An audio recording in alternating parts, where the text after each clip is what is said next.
Senator John Kennedy just exposed something that should terrify every American who believes in equal justice. While a Wisconsin judge faces arrest for breaking federal law, senior FBI officials who actively worked to sabotage a presidential election walked away with $2 million in taxpayer money. This isn't about politics, it's about a two-tiered justice system where power determines whether you face consequences or get paid to disappear. The architecture of selective justice. When Senator John Kennedy began questioning FBI Director Patel, the room expected routine budget discussions. What unfolded instead was a surgical dissection of how American justice has fractured into two separate systems, one for ordinary citizens, another for the protected class. Kennedy's opening move was deceptively simple. He asked about a Wisconsin state judge arrested for helping an illegal immigrant escape federal custody. The facts were straightforward. She broke federal law, she got arrested. Equal treatment under the law, as Kennedy noted. But this wasn't really about the judge. It was the foundation for a trap. Have you ever watched someone set up a legal argument like a chess grandmaster? Kennedy wasn't interested in debating whether the judge deserved arrest. He needed Patel to agree on the principle. Nobody gets to pick which laws they follow. Once that principle was established on record, Kennedy made his real move. The $2 million question nobody wanted to answer. Enter Peter Strzok and Lisa Page, two names that have become shorthand for institutional bias. The Inspector General's report confirmed they harbored intense animosity toward Donald Trump during the 2016 election.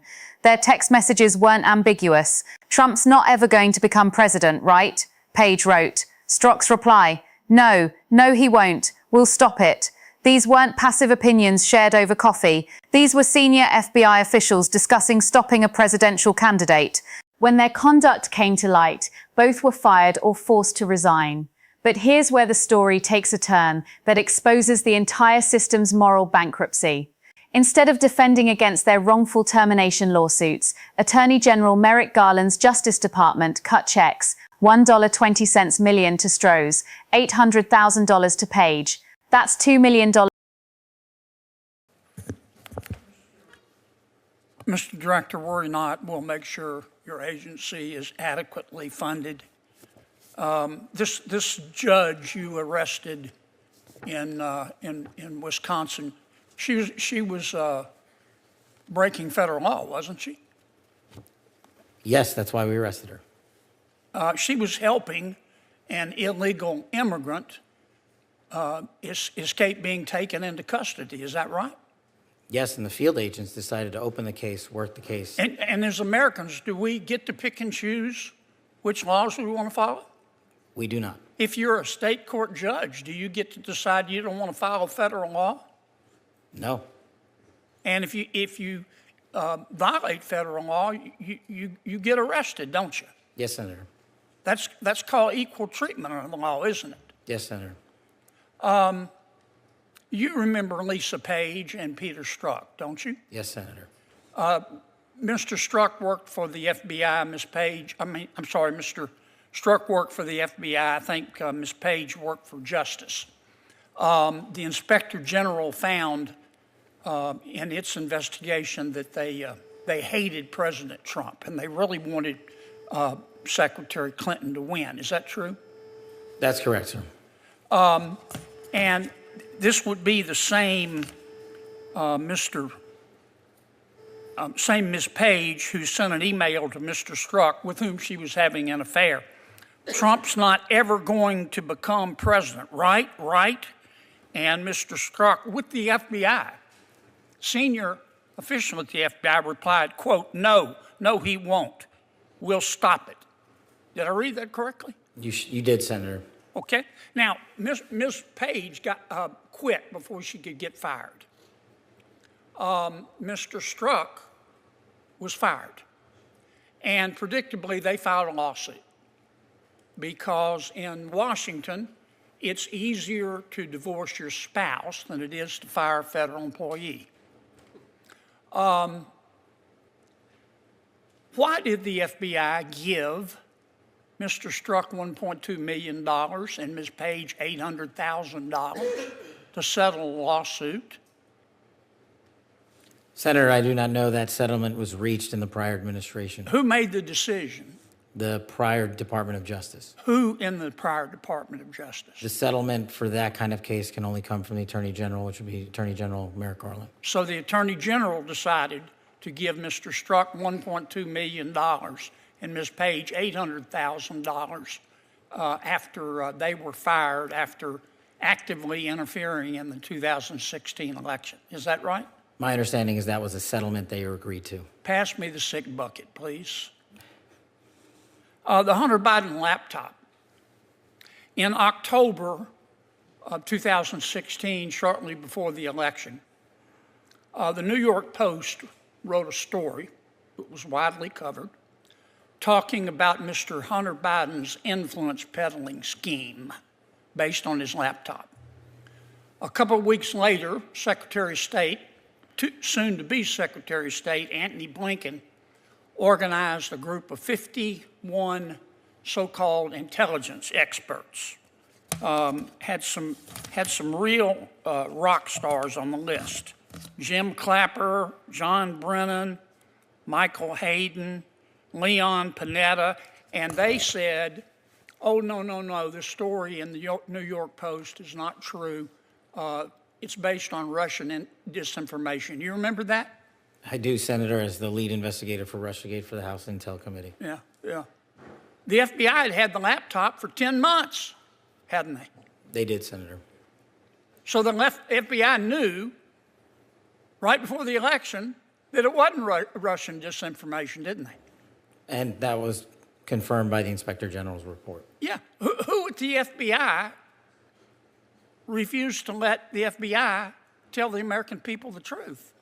I don't have that name in front of me, sir. Well, would you look? I will, sir. I'd like to know. I'd like a name, not a division. I'd like the name. Person with a brain and a beating heart. Yes, sir.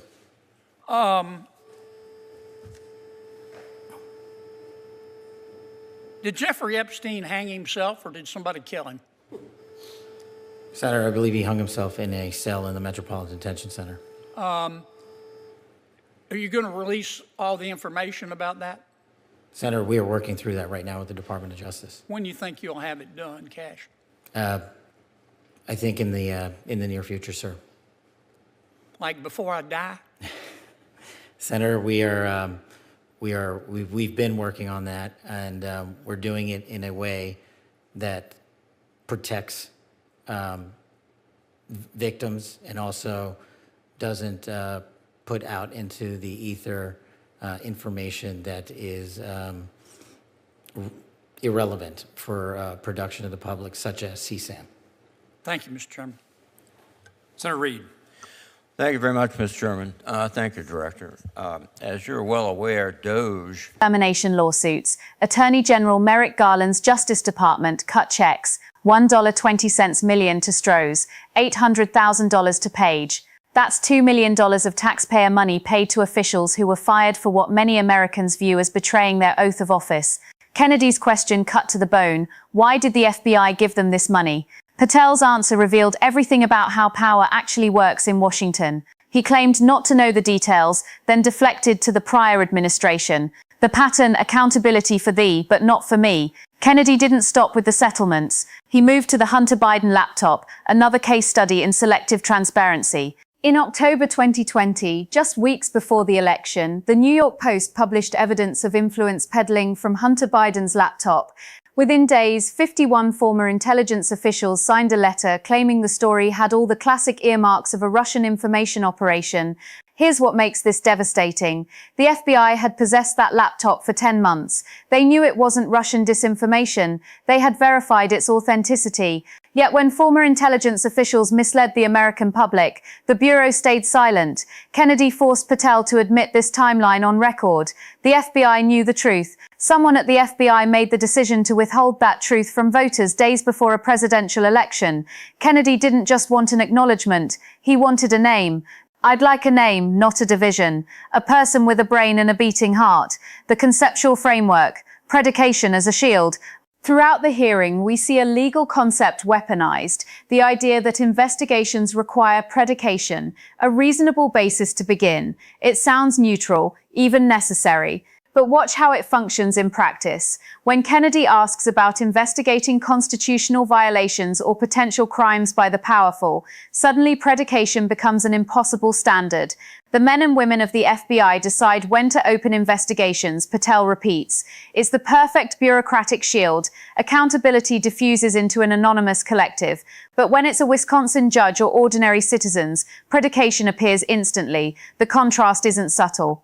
It's the core mechanism of a two-tiered system. High barriers protect the powerful, while low barriers ensnare everyone else. The Epstein question. When silence becomes complicity, then Kennedy dropped the question that changed the room's temperature entirely. Did Jeffrey Epstein hang himself, or did somebody kill him? Patel's response was pure Washington choreography. Senator, I believe he hung himself, followed immediately by vague promises to release information in the near future while protecting victims and avoiding irrelevant details. Kennedy's retort captured the public's exhaustion perfectly. Like before I die, this moment crystallized everything wrong with the current system. A man with connections to presidents, princes, and billionaires died in federal custody under circumstances that have never been fully explained. The pattern is unmistakable. Information that might embarrass the powerful gets worked through indefinitely. Evidence that might expose networks of influence disappears into bureaucratic processes. Meanwhile, ordinary Americans are told to trust institutions that demonstrably operate under different rules. The systematic erosion of equal justice. What makes Kennedy's questioning so effective is that he doesn't rely on conspiracy theories or speculation. He uses the government's own documented records, inspector general reports, and public settlements to build an airtight case. The Wisconsin judge violated federal law, arrested immediately. FBI officials who texted about stopping a presidential candidate, $2 million settlements. Intelligence officials who misled the public about the laptop, no consequences. Someone at the FBI who buried the truth before an election, still unnamed, still protected. This isn't about political parties. Kennedy made that explicit. This is about whether we still have a system where justice applies equally, or whether we've devolved into something else entirely. A system where your proximity to power determines whether you face consequences or get paid to disappear. The real cost: institutional legitimacy. Every time the Justice Department cuts a multi-million-dollar check to fired officials, every time crucial evidence gets worked through until the public forgets to ask, every time someone with a brain and beating heart remains unnamed and unaccountable, the institutions lose legitimacy. This matters for every American, regardless of political affiliation. Because if the cost of doing business is different for the elite, if the burden of proof shifts based on who you know, if transparency applies selectively based on whose reputation might suffer, then we don't have equal justice under law. We have a sophisticated protection racket, dressed in legal language. The choice before us, Kennedy's questioning, wasn't designed to get satisfying answers. The real audience wasn't the witness. It was the American people watching. The question Kennedy posed without saying it directly: are we going to accept a system where power insulates you from accountability? Where the same government that demands compliance from ordinary citizens pays millions to officials who violated public trust? Where truth becomes negotiable based on political convenience? Democracy doesn't die in darkness. It dies in broad daylight when we watch injustice happen, shrug, and move on to the next distraction. The settlements, the buried laptop evidence, the unnamed decision makers, the endless deferrals on Epstein documents. These aren't separate scandals. They're symptoms of the same disease. We stand at a crossroads. Either we demand institutions that apply the law equally regardless of power and connections, or we accept that equal justice under law has become nothing more than an inscription on a building where it no longer happens. Senator Kennedy gave us the receipts. The question is, what are we going to do with them?